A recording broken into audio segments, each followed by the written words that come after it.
Viewers, जैसा कि चिल्लर ज्ञान के 5th Q&A वीडियो के बाद पूछे गए क्वेश्चंस में से कुछ क्वेश्चंस पेंडिंग रह गए थे जिन्हें हम CGQA 6 में कवर नहीं कर पाए, तो उन क्वेश्चंस के आंसर्स हम लेके आए हैं आज के इस Q&A वीडियो में, जो कि है CGQA 7। ध्यान दें, CGQA 6 और आज के इस वीडियो के बाद पोस्टेड सभी क्वेश्चंस को हम फ्यूचर में आने वाले Q&A वीडियोस में कवर करने की कोशिश करेंगे। सो हेलो एवरीवन, मेरा नाम है रोहित और मैं एक्सक्लूसिवली बात करता हूं इंडियन कॉइन्स यानी कि भारतीय सिक्कों के बारे में, जिन्हें हम देसी भाषा में कहते हैं चिल्लर। सो वेलकम टू चिल्लर ज्ञान।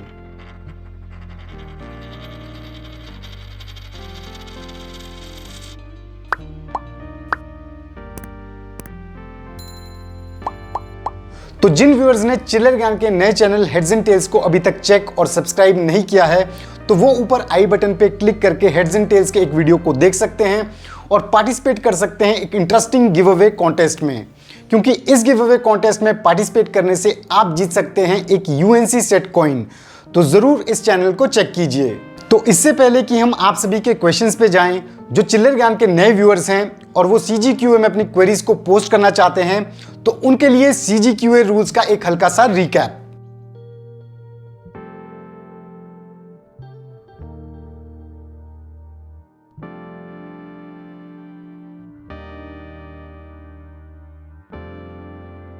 इन रूल्स को आपको स्ट्रिक्टली फॉलो करना होगा अपनी क्वेरीज को पोस्ट करते हुए, क्योंकि तभी आपके क्वेश्चंस को Q&A वीडियो में इंक्लूड किया जाएगा।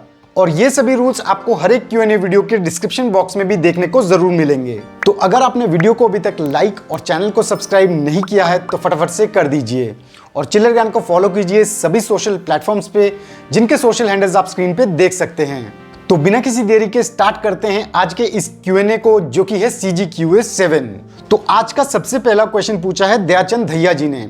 ये पूछते हैं कि इनके पास 1 रुपए के 11 सिल्वर कॉइन्स हैं जिनमें हुक्स अटैच्ड हैं।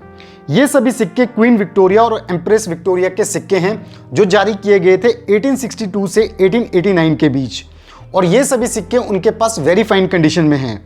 तो ये जानना चाहते हैं कि क्या ये इन सिक्कों में से हुक्स को रिमूव करें या ना करें, क्या ऐसा करने से इनके प्राइस में कोई डिफरेंस आएगा। तो दयाचंद जी, जैसा कि हम सभी जानते हैं कि पहले कई लोग ब्रिटिश इंडिया सिल्वर कॉइन्स को ऑर्नामेंट्स में यूज करने के लिए उनमें हुक्स लगा दिया करते थे। सिक्कों पे ऐसी मैनुअल टूलिंग की वजह से उनकी वैल्यू एक्चुअल वैल्यू से काफी कम हो जाती है, और हुक्स वाले ऐसे कॉइन्स को सेल करना भी थोड़ा सा मुश्किल हो जाता है जब तक कि इनमें से कोई सिक्का काफी ज्यादा रेयर ना हो, क्योंकि हर कलेक्टर चाहता है कि जो भी ब्रिटिश इंडिया सिल्वर कॉइन को वो परचेज करे वो ओरिजिनल स्टेट में और काफी अच्छी कंडीशन में ही हो। इसलिए अब चाहे आप इन सिक्कों में हुक्स को रहने दें या फिर निकाल दें, इससे कोई ज्यादा फर्क नहीं पड़ेगा, क्योंकि इन सिक्कों की वैल्यू नॉर्मल वैल्यू से आपको कम ही मिलेगी। तो नेक्स्ट क्वेश्चन पूछा है सुमन झा जी ने। ये जानना चाहते हैं कि 1906 का 1 क्वार्टर आना, जो कि ब्रॉन्ज मेटल से बना था, इसकी आज की डेट में क्या वैल्यू है। तो मैं आप सभी को बताना चाहूंगा कि 1906 में एडवर्ड 7 के 1 क्वार्टर आना कॉइन्स 2 मेटल में जारी किए गए थे। एक थे कॉपर मेटल में और एक थे ब्रॉन्ज मेटल में। जो ब्रॉन्ज मेटल के क्वार्टर आना कॉइन्स है वो कॉपर मेटल के कंपैरेटिवली वेट में थोड़े से कम हैं। दोनों ही मेटल के ये क्वार्टर आना कॉइन्स जारी किए गए थे सिर्फ कैलकाटा मिंट से। लेकिन अगर हम आपके ब्रॉन्ज मेटल वाले 1 क्वार्टर आना कॉइन की बात करें तो ये सिक्का आज की डेट में स्केयर्स कैटेगरी में आता है, और एक्सट्रीमली फाइन कंडीशन में इस सिक्के का आज की डेट में एस्टिमेटेड कॉस्ट प्राइस है 700 से 800 रुपए के बीच। तो नेक्स्ट क्वेश्चन पूछा है इबोइमा सिंह जी ने, जो कि गुवाहाटी असम से हैं। आई होप मैंने आपके नाम को करेक्टली प्रोनाउंस किया होगा। तो ये जानना चाहते हैं 1988 में नोएडा मिंट से जारी किए गए 10 पैसे कॉइन के बारे में, जो कि एल्यूमिनियम मेटल से बना था। तो इबोइमा जी, एज पर माई नॉलेज 1988 में जारी किए गए 10 पैसे के सिक्के एल्यूमिनियम मेटल के साथ साथ फेरेटिक स्टेनलेस स्टील में भी देखने को मिले। लेकिन नोएडा मिंट से जारी किए गए इन 10 पैसे के सिक्कों की अगर हम बात करें तो वो नजर आए सिर्फ ferritic stainless steel metal composition में। 1988 में एल्यूमिनियम मेटल में कोई भी 10 पैसे का सिक्का नोएडा मिंट से जारी नहीं किया गया है। अगर आपके पास कोई ऐसा सिक्का है तो आप उसकी क्लियर इमेजेस हमारे साथ शेयर कर सकते हैं हमारी ईमेल आईडी पे। तो नेक्स्ट क्वेश्चन पूछा है इंद्रजीत कुमार ने। ये पूछते हैं कि इनके पास जॉर्ज 6 किंग एम्परर का 1939 में जारी किया गया 1 क्वार्टर आना कॉइन है, तो ये इसकी वैल्यू जानना चाहते हैं। तो इंद्रजीत जी, 1939 में किंग जॉर्ज 6 के ये 1 क्वार्टर आना कॉइन्स नजर आए बॉम्बे और कैलकाटा मिंट से। दोनों ही मिंट से जारी किए गए ये सिक्के कॉमन कैटेगरी में आते हैं और इन सिक्कों के एस्टिमेटेड कॉस्ट प्राइस की अगर हम बात करें तो वो है आज की डेट में 30 से 100 रुपए के बीच from fine to UNC condition. तो नेक्स्ट क्वेश्चन पूछा है सोमनाथ सिंघा जी ने। ये पूछते हैं कि क्या किंग विलियम 4 के हाफ रुपी कॉइन्स 1835 में इशू किए गए थे? अगर ऐसा है तो इन सिक्कों का क्या प्राइस है? जी हाँ सोमनाथ जी, 1835 में जारी किए गए किंग विलियम 4 के जो सिल्वर कॉइन्स हैं वो नजर आए 3 डिनोमिनेशंस में, 1 रुपी, हाफ रुपी और क्वार्टर रुपी। और विलियम 4 के जिन हाफ रुपी कॉइन्स की आप बात कर रहे हैं वो बहुत ही कम देखने को मिलते हैं, इस वजह से वो रेयर कैटेगरी में आते हैं। विलियम 4 के ये हाफ रुपी कॉइन बॉम्बे और कैलकाटा मिंट से जारी किए गए थे और इन हाफ रुपी कॉइन की आज की डेट में फाइन कंडीशन में ही वैल्यू है 3000 टू 4000 रुपीज के बीच में। तो नेक्स्ट क्वेश्चन किया है जैस्मिन शमी जी ने। ये पूछते हैं कि what is the value of quarter rupee 1835 coin. तो जैसा कि मैंने आपको पिछले क्वेश्चन में ही बताया कि किंग विलियम 4 के क्वार्टर रुपी कॉइन्स भी नजर आए सिल्वर मेटल कॉम्पोजिशन में इन द ईयर 1835 और ये क्वार्टर रुपी कॉइन्स भी जारी किए गए थे बॉम्बे और कैलकाटा मिंट से।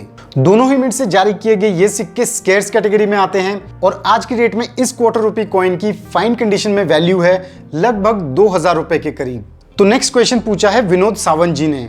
ये पूछते हैं कि इनके पास 2 रुपए का स्मॉल फैमिली हैप्पी फैमिली का सिक्का है जो कि 1993 में जारी किया गया था, लेकिन ये सिक्का कोलकाता मिंट का सिक्का है, लेकिन एज पर बुक्स और इनके नॉलेज के हिसाब से ये सिक्के मुंबई और हैदराबाद मिंट से ही जारी किए गए हैं। तो ये जानना चाहते हैं कि अगर ये सिक्का कोलकाता मिंट से जारी किया गया है तो इसका क्या प्राइस है। तो विनोद जी, आपके इस क्वेश्चन के बाद मैंने इस सिक्के पे काफ़ी रिसर्च करने की कोशिश की, लेकिन आपके नॉलेज के हिसाब से और मेरी नॉलेज के हिसाब से भी ये सिक्का सिर्फ बॉम्बे और हैदराबाद मिंट से ही जारी किया गया है।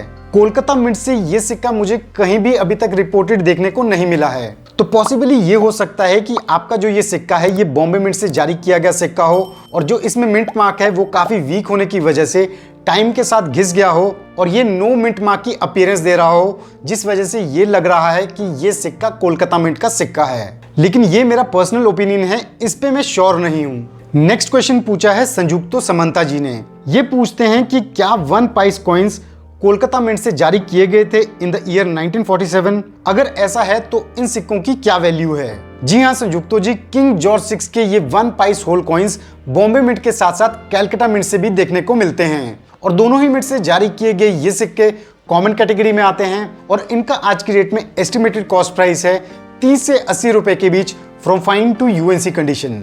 तो नेक्स्ट क्वेश्चन पूछा है मोहम्मद शकील रईन जी ने। ये पूछते हैं कि इनके पास 1911 का 1 रुपी कॉइन है और इन्होंने इस सिक्के की इमेजेस भी शेयर की हैं। तो ये जानना चाहते हैं कि क्या ये सिक्का रियल कॉइन है या ये फेक कॉइन है। अगर रियल है तो इसकी क्या वैल्यू है? तो मोहम्मद जी, 1911 के जिस 1 रुपी कॉइन की इमेज आपने शेयर की है ये 100% फेक कॉइन है और ये बहुत ही इजीली समझ आ रहा है कॉइन के डिजाइन को देख के, जैसा कि आप किंग जॉर्ज 5 के रोब में डिजाइन को देख सकते हैं। 1911 में जारी किए गए किंग जॉर्ज 5 के 1 रुपी कॉइन्स बहुत ही कम देखने को मिलते हैं और इस वजह से ये रेयर कैटेगरी में आते हैं और इन्हें पॉपुलरली पिग कॉइन के नाम से जाना जाता है। इस सिक्के पे हम ऑलरेडी एक डिटेल्ड वीडियो बना चुके हैं, तो आप ऊपर आई बटन पे क्लिक करके इस वीडियो को देख सकते हैं और कंपेयर कर सकते हैं अपने कॉइन को ओरिजिनल कॉइन के साथ और डिफरेंसेस समझ सकते हैं। तो नेक्स्ट क्वेश्चन किया है परवेश कुमार जी ने। ये पूछते हैं कि इनके पास एडवर्ड 7 का 1 रुपी सिल्वर कॉइन है जो कि 1907 में जारी किया गया था। तो ये जानना चाहते हैं कि मैं कैसे मालूम करूं कि क्या ये सिक्का रियल है या फेक है, क्या उस टाइम भी इसके फेक कॉइन्स बनते थे?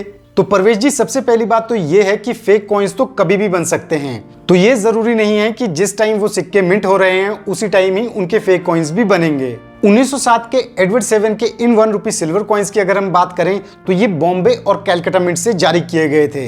आपके कॉइन्स रियल हैं या फेक कॉइन्स हैं ये तो कॉइन के डिजाइन को अच्छे से स्टडी करने पे ही समझ आएगा। लेकिन जैसा कि आपने अपने सिक्कों की इमेजेस शेयर नहीं की है, तो मैं आपके रेफरेंस के लिए 1907 में जारी किए गए एडवर्ड 7 के ओरिजिनल 1 रुपी सिल्वर कॉइन्स की इमेजेस स्क्रीन पे दिखा देता हूं।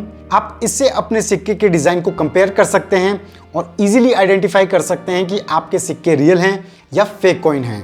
तो नेक्स्ट क्वेश्चन पूछा है शाहिद खान जी ने। ये पूछते हैं कि इनके पास 1986 में मुंबई मिंट से जारी किया गया 25 पैसे का कॉपर निकल का सिक्का है। तो ये जानना चाहते हैं कि इसकी आज की डेट में क्या वैल्यू होगी। तो शाहिद जी, मैं आपको बताना चाहूंगा कि 1986 में जारी किए गए 25 पैसे के कॉपर निकल के सिक्के बॉम्बे, कैलकाटा और हैदराबाद मिंट से जारी किए गए थे। और सभी मिंट से जारी किए गए ये सिक्के आज की डेट में कॉमन कैटेगरी में आते हैं और इन सिक्कों की आज की डेट में कोई खास वैल्यू नहीं है। यूएनसी कंडीशन में इस सिक्के की वैल्यू लगभग 10 से 15 रुपए के बीच होगी। तो नेक्स्ट क्वेश्चन पूछा है दीपक चंद्रा जी ने, जो कि गढ़वाल उत्तराखंड से हैं। ये पूछते हैं कि इनके पास 2 टाइप के 2 आना कॉइन्स हैं। इन्होंने इन सिक्कों की इमेजेस भी शेयर की हैं। तो ये जानना चाहते हैं कि इन 2 टाइप के 2 आना कॉइन्स में क्या डिफरेंस है। तो दीपक जी, मैं आपको बताना चाहूंगा कि जिन 2 टाइप के 2 आना कॉइन्स की इमेजेस आपने शेयर की हैं, उनमें से एक सिक्का जारी किया गया था किंग जॉर्ज 5 के टाइम पे और दूसरा सिक्का जारी किया गया था किंग जॉर्ज 6 के टाइम पे। किंग जॉर्ज 5 वाले ये 2 आना कॉइन्स नजर आए ईयर 1980 से 1936 के बीच। लेकिन यहीं अगर हम किंग जॉर्ज 6 के 2 आना कॉइन्स की बात करें तो ये नजर आए ईयर 1939 से 1947 के बीच। तो दीपक जी, जो आपका किंग जॉर्ज 6 का 2 आना कॉइन है, ये लाहौर मिंट से जारी किया गया सिक्का है और जिस कंडीशन में आपका ये सिक्का है, इस कंडीशन में इस सिक्के की आज की डेट में वैल्यू है 600 से 700 रुपए के बीच। लेकिन जो आपका दूसरा किंग जॉर्ज 5 का 2 आना कॉइन्स हैं, उसमें डेट के लास्ट 2 डिजिट्स बिल्कुल भी विजिबल नहीं हैं, इसलिए इसके बारे में कहना थोड़ा सा मुश्किल है। नेक्स्ट क्वेश्चन पूछा है वसीम पठान जी ने, जो कि गुजरात से हैं। ये जानना चाहते हैं कि 1997 में स्वतंत्रता के 50 वर्ष पे नोएडा मिंट से जारी किए गए 50 पैसे की यूएनसी कंडीशन में क्या वैल्यू है। तो वसीम जी, मैं आपको बताना चाहूंगा कि 1997 में जारी किया गया ये 50 पैसे का सिक्का सभी मिंट से देखने को मिलता है और नोएडा और बॉम्बे मिंट से जारी किया गया ये सिक्का काफी ज्यादा कॉमन है और यूएनसी कंडीशन में भी इसकी वैल्यू कुछ खास नहीं है, यानी कि 10 से 15 रुपए के बीच है। लेकिन यहीं अगर हम हैदराबाद मिंट और कैलकाटा मिंट से जारी किए गए इन सिक्कों की बात करें तो ये स्केर्स कैटेगरी में आते हैं और इनका आज के डेट में यूएनसी कंडीशन में एस्टिमेटेड कॉस्ट प्राइस है 100 से 150 रुपए के बीच। नेक्स्ट क्वेश्चन पूछा है तीरथ सिंह जी ने। ये पूछते हैं कि इनके पास 1933 में जारी किया गया एक सिल्वर हाफ रुपी कॉइन है जिसमें कोई भी मिंट मार्क नहीं है। तो ये जानना चाहते हैं कि ये कौन से मिंट का सिक्का है और इसकी क्या वैल्यू है। इन्होंने इस मेल के साथ अपने इस सिक्के की इमेजेस भी शेयर की है।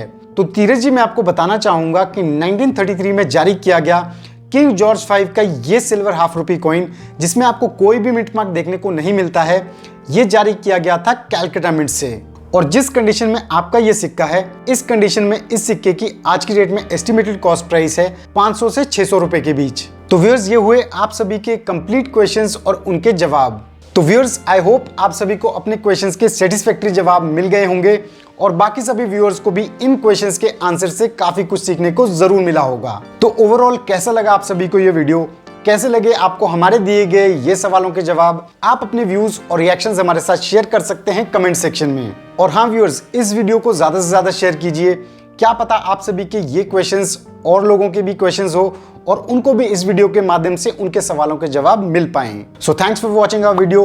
अगर आपको वीडियो पसंद आया तो वीडियो को लाइक कीजिए और चैनल को सब्सक्राइब कीजिए और अगर आप हमारे सब्सक्राइबर पहले से हैं तो बेल आइकन को हिट कीजिए ताकि आपको मिलते रहें चैनल रिलेटेड अपडेट्स जल्द से जल्द।